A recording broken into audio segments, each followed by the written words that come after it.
when I heard your story that night, that's the first time I'd ever heard you. And then, of course, the more I've learned about you, you have just an awesome influence, a huge influence with so many people on this issue of abortion.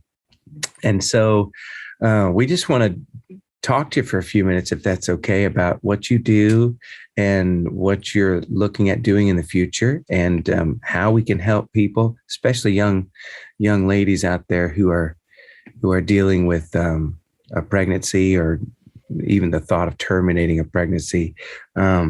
What kind of words of wisdom you give to them? So let's start from the beginning. Can you? Yeah, let's do it.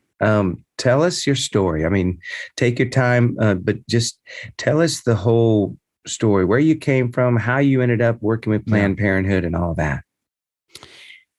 Yeah. So, I grew up in a Christian home, Southern Baptist church. Every time the doors were open, youth group, all of that. I remember, I remember that moment of salvation when I was 8 years old, walking down that center aisle of the church. I was baptized when I was 8. I grew up loving the Lord, serving Him.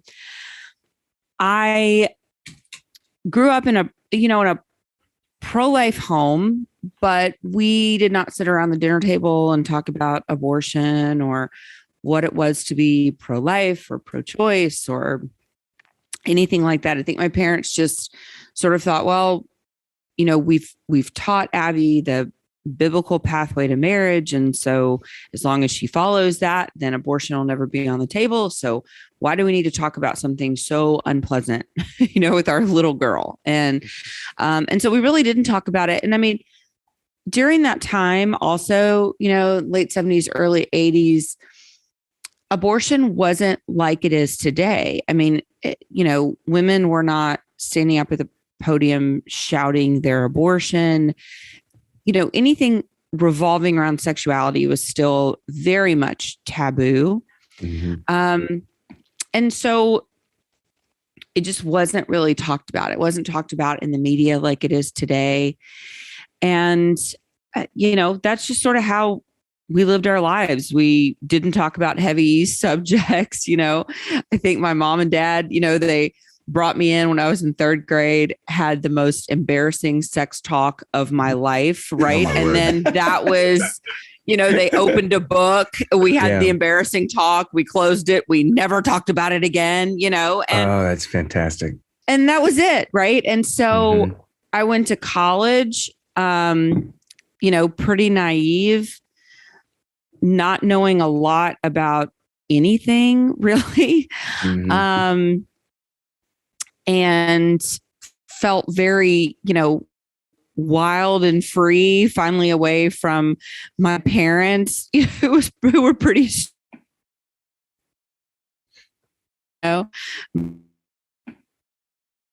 nothing good happens after midnight. So, I was never allowed to be out past midnight. And, finally I was, on my own and at this huge school. I went to Texas A&M, and I sort of, fell into that like party lifestyle, and just got involved in some risky relationships, and got involved with a guy who was 8 years older than me. And, our relationship became physical very fast. And that was when I took my very first pregnancy test, and it was positive. And,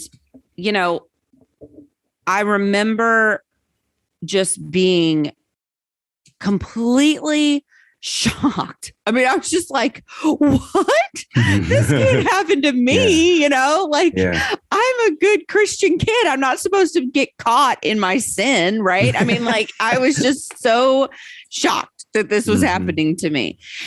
And I went to him. I said, what do we do? I guess I was looking for some wisdom. And here he was, so much older than me, I was 20.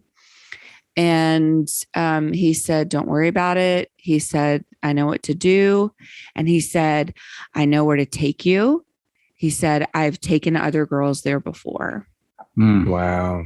And I just said, okay. I never thought about anything else. I never thought, wait a minute, maybe I've been taught this is wrong. Maybe we should think about being parents, or maybe, I've always been taught this is wrong, or, gosh, maybe I should call my parents, my parents who have loved me through thick and thin, who have loved me unconditionally, maybe I should give them a say into what's about to happen to their grandchild. I mean, honestly, if I'm totally honest, I didn't even think about the fact that I was carrying a baby. Wow. I was so removed from this life that was inside of me. I just was thinking, I'm panicked. I'm in a crisis. I cannot embarrass my parents. My dad is a deacon in the church. They cannot know I've been having sex. Like I need them to believe that I'm still their perfect little daughter. Yeah. And this would be so shameful for them. And I cannot disappoint them. And so I just, we went to the clinic. He dropped me off. I went inside alone. I opened up my first credit card to pay for it because he was not going to pay for it. Oh, really? Oh. Yeah. Yeah. I paid for the abortion. I don't remember a lot about it. I just remember it being very painful physically. And I just remember driving home with him that day. And I remember feeling relieved. I remember I did not feel any regret immediately. I just felt like, okay, good. Like this problem has been solved. Problem is over. It's behind you. It's behind me. The clinic told me I wasn't going to have any regret, and they're right. I don't. This problem is solved, right? And I'm never going to have to tell anybody that I've ever done this. It's my little secret. And I, live that way. I kept that secret for years and years. And then, it was a year after my first abortion that I met a woman with Planned Parenthood on my college campus. And they had a booth set up there or something. She was set up, yeah. And I tell people, wherever there are vulnerable women, so is Planned Parenthood. Wow. And there are vulnerable women, tens of thousands of them all over college campuses. And you better believe that Planned Parenthood is right there. And that's their primary demographic. I mean, that's their target demographic, college age women. And her booth was there on my college campus, trying to, lure women in. And it was just drenched in hot pink, which is my favorite color. And so I went over there and she had all this free, like swag. And I was, poor college kid. So I was like, oh, give me that water bottle, Yeah. And so I went over there. I did not even know what Planned Parenthood was. I did not have my first abortion at Planned Parenthood. So I didn't even know what it was. I went over there and she started talking to me about, how great Planned Parenthood was and all the things that they did for women, all the services they provided. And I remember her specifically talking about abortion and how abortion, they were trying to help women. Their goal was to keep abortion safe, legal, and rare. And safe, legal, and rare. And I just remember thinking, I didn't tell her this at the time. I didn't tell her that I had just had an abortion a year before. But I remember thinking at the time, well, I just had an abortion and I would be a hypocrite if I didn't help other women access the same service that I just procured a year before, right? I mean, if I were to take away that right from other women, then who am I? Right. I would be a hypocrite. And so I just said, well, okay, I'll sign up to volunteer.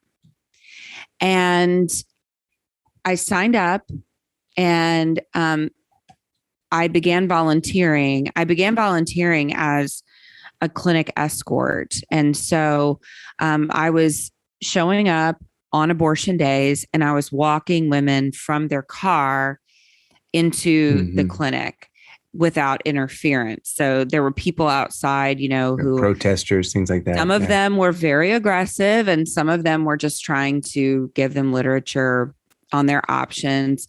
When I went to have my first abortion, there was no one there. There was no one outside. I just went in on my own. No one was there. But at this facility, there were many people outside. Really? And so I went, and that was their job, that was our job, was to keep our clients away from that literal fence, so that they would not take literature from the pro-lifers.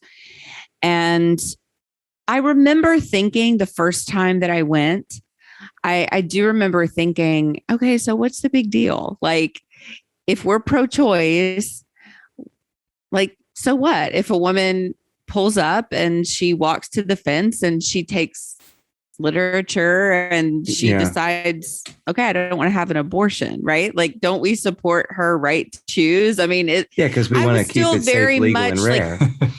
Like I was still very, you know, I was not solidified on my views. Right. And so I was like, I don't get it. Like, I don't get it. What's the big deal? Like, why do we want to keep her away from the fence?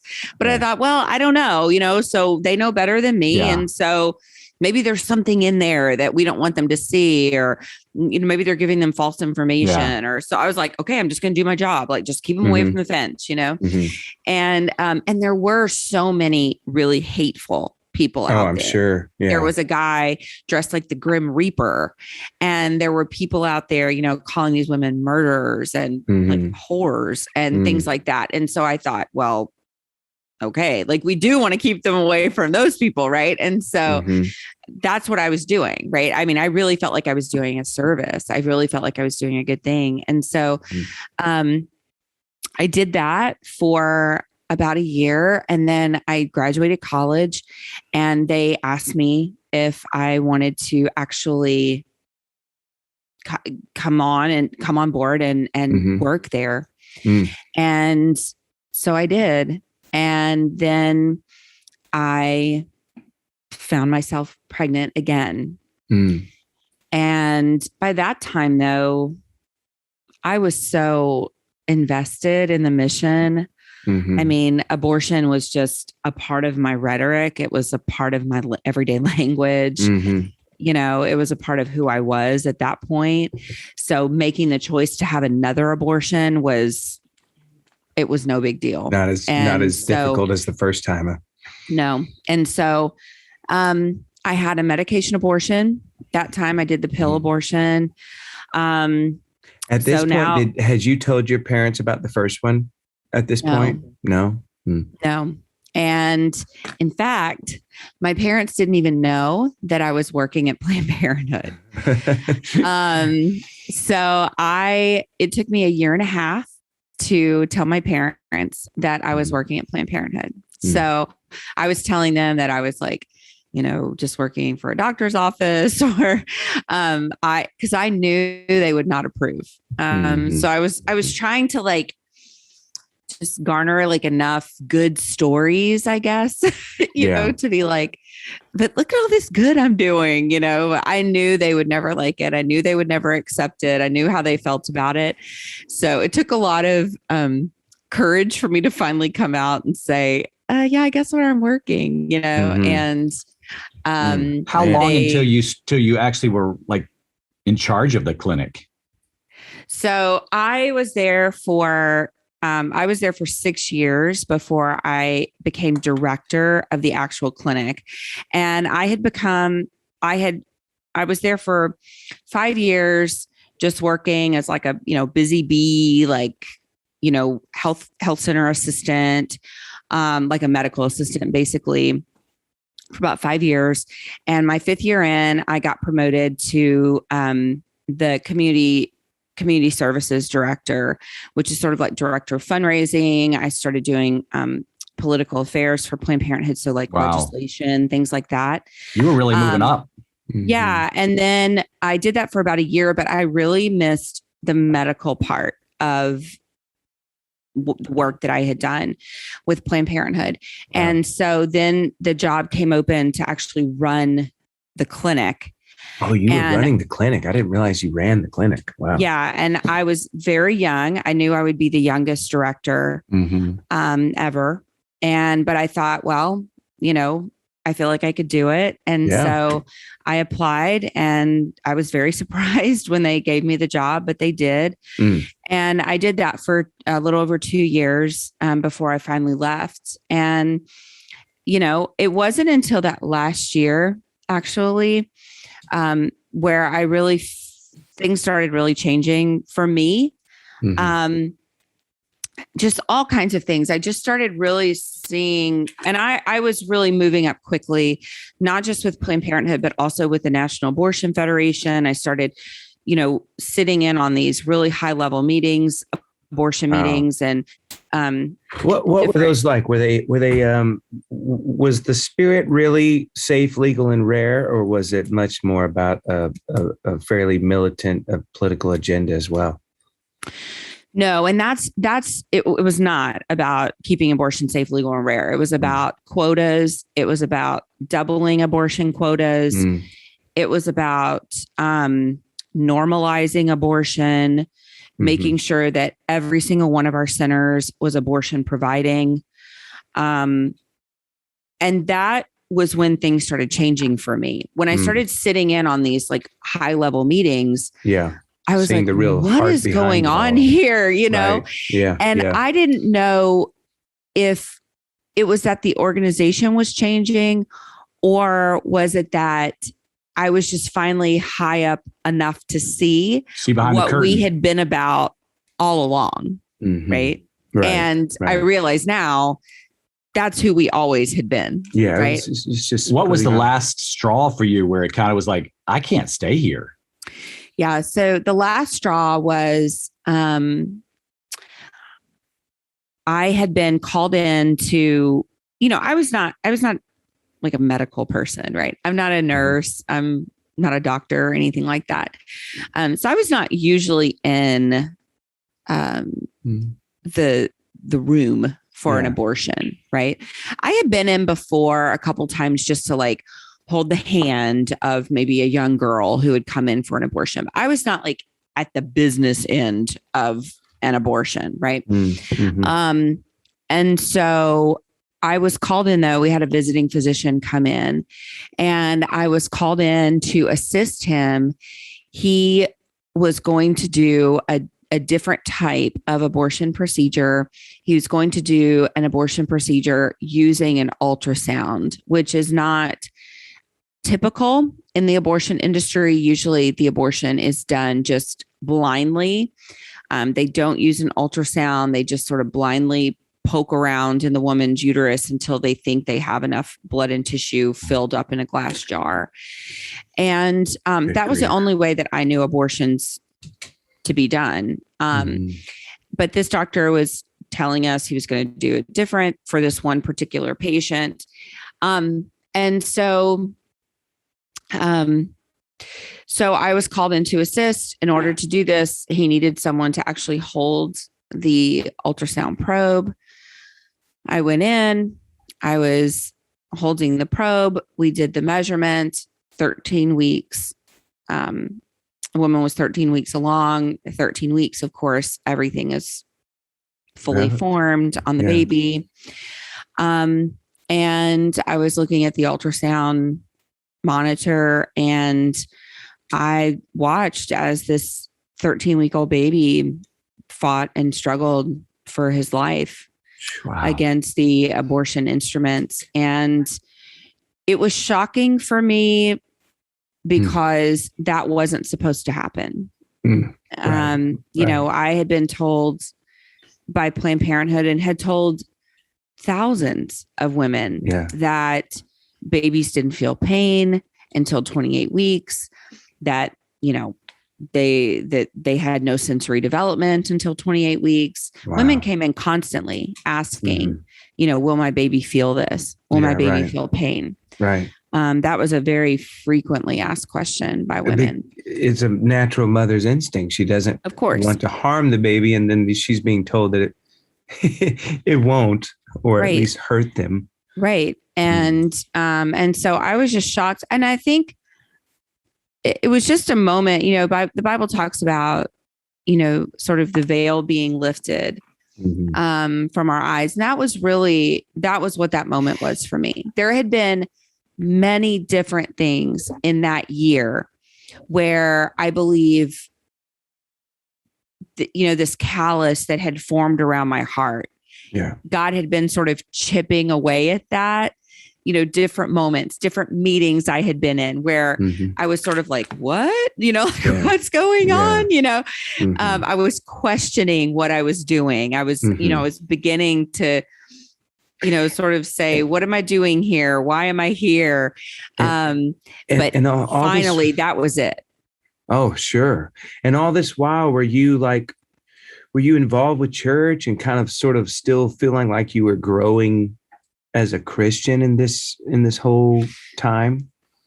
So the crazy thing is that I went to church the entire time that I worked at Planned Parenthood. The entire 8 years I went to church, but I went to an Episcopal church, and Episcopalians are very whatever goes. Okay. And their national doctrine is very for abortion. So, and I don't want to be offensive to anyone who may be Episcopalian and listening to this, but if you are, you need to know that, your national doctrine very much stands with the pro-choice movement. Their number one bishop, so their top ranking bishop was, it was Bishop Catherine Ragsdale. She was the head of NARAL, or not NARAL, she was head of NAF, the National Abortion Federation, for years and years and years. She just stepped down 2 weeks ago from the National Abortion Federation. So no wonder the Episcopalian Church is so tight. Yes, with absolutely. The abortion industry. They're very big donors to the Religious Coalition for Reproductive Choice. They're one of the largest donors. Our Episcopalian priest used to send women to our clinic so that I could talk them into having abortions. Amazing. So the Episcopalian Church is extremely pro-abortion. And that's not just Abby Johnson saying it. It's in their doctrine. Yeah, it's them saying it. And to be clear, not every Episcopalian is pro-choice, but if you are Episcopalian, you need to know that you are part of a very active pro-choice denomination. It's a good thing to ask, no matter where you absolutely. are. And if you are tithing to an Episcopalian church, then you need to know that your money is going to help women obtain abortions, because your money, your tithe money is being filtered to the Religious Coalition for Reproductive Choice. Wow. This Zoom ends at 11. I just want to let you know. So we got like 10 minutes. Okay. We want to make sure. And I could talk to you forever, Abby. You're fascinating. Unbelievable. And your story is amazing. Of course, the story is told in a movie, Unplanned, which was originally, I guess, a book several years prior to that. The young lady who played you in the movie. I heard this, and it just blew me away that the young lady who played you, her name is Ashley. When she got the part, she didn't know that her mother had actually had an abortion, and her mother told her, is that, am I getting that right? Yeah, her mom had an abortion, but then she actually found out after she had taken the part that her mom had planned on having an abortion with her. Ashley. Yeah. And then had decided against it. Yeah. So what an amazing thing that the woman who's the star of the movie playing you actually had, she didn't realize that her life was wrapped around this.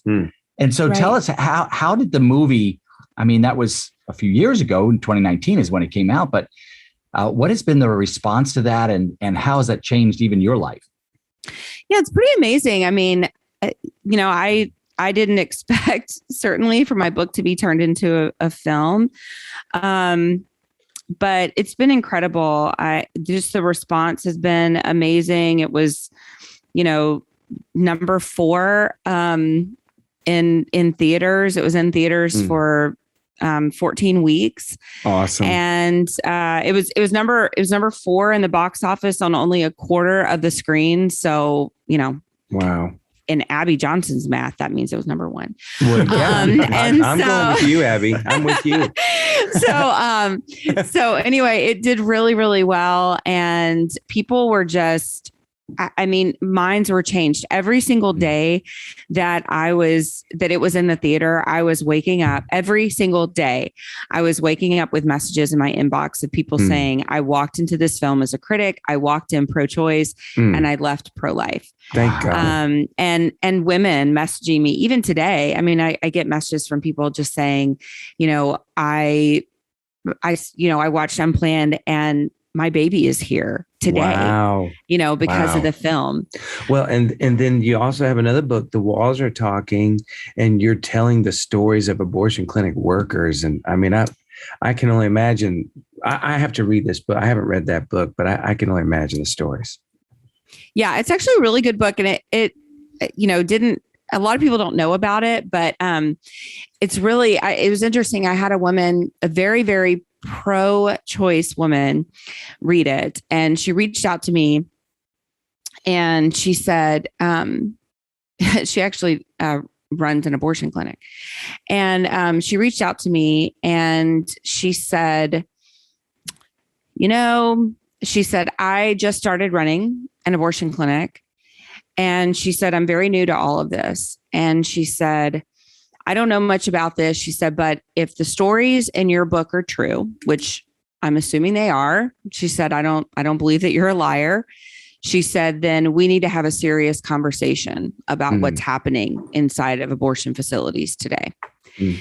And, it's, and the stories are true. And we do need to have a conversation about how women are being treated inside of these facilities. We need to have a conversation about just the narrative that is being, put out there, that's being escalated by even women's groups, like secular women's groups, that, to be pro-woman is to be for abortion. Women are being mutilated inside of these abortion facilities. The healthcare is terrible. Abortion is not healthcare. And people need to know what's actually taking place to these women. We know what's taking place to the babies. Yeah. But we need to be more aware, more cognizant of what's happening to these women. I'm so glad that you are so out front of this, that you have the background that God actually allowed you to have to speak intelligently about this. And you have a podcast. Is it called Politely Rude? Politely Rude. Yeah. I love that. That's a great title. And so people need to be aware of your podcast, Politely Rude. Check out these books. Your ministry's called And Then There Were None, which is a really cool name. Real quickly, can you just tell us the history behind why you named your ministry this? Yeah. Well, our goal is to eliminate abortion through getting every single abortion clinic worker out of the abortion industry. So, I mean, we get, we get every single abortion clinic worker out. We shut down abortion clinics, and we've been able to do that successfully. We've helped 600 abortion clinic workers leave the industry, and success for us is getting them into a relationship with Jesus Christ. And that's what we've been able to do with 600 men and women. Abby, you are on the front lines. You're just doing amazing things. We love you and we fully support you. Can I ask you one more question? Yeah. We ask everybody this because I've kind of had this mantra in my ministry for the last couple of years on this little phrase I use called "made for this," and we like to ask all our guests, "Hey, as a final question, if there's one thing left to do, like before you die, before your days are over, what do you feel like you're made to do that you haven't accomplished yet? Anything that you can think of?" Yeah, I have 8 children, and they're 14, 9, 8, 7, 6, 4, 4, and 2. That was awesome. That was awesome. I have yet to see all of my children come to Christ, and because they're little. Yeah, they're young. And so, yeah, I'm waiting for that day. So, oh, that's awesome, Abby. Thank you so much for joining us. You guys got anything else? Adam, you sure we're talkative? You got it was. I'm good. I'm just fascinated by the story. It's pretty amazing. Yeah. Adam's got 4 kids. I've got 2. Brandon's got 4. Awesome. And we're just huge pro-lifers and are just going to be cheering your ministry on, Abby. Way to go. Thank you. See you soon. It's been fun. Thank you, guys. So good. Hope we can talk soon. Yeah. Yes, absolutely. Anytime. See you later. Bye, guys. Bye. See you.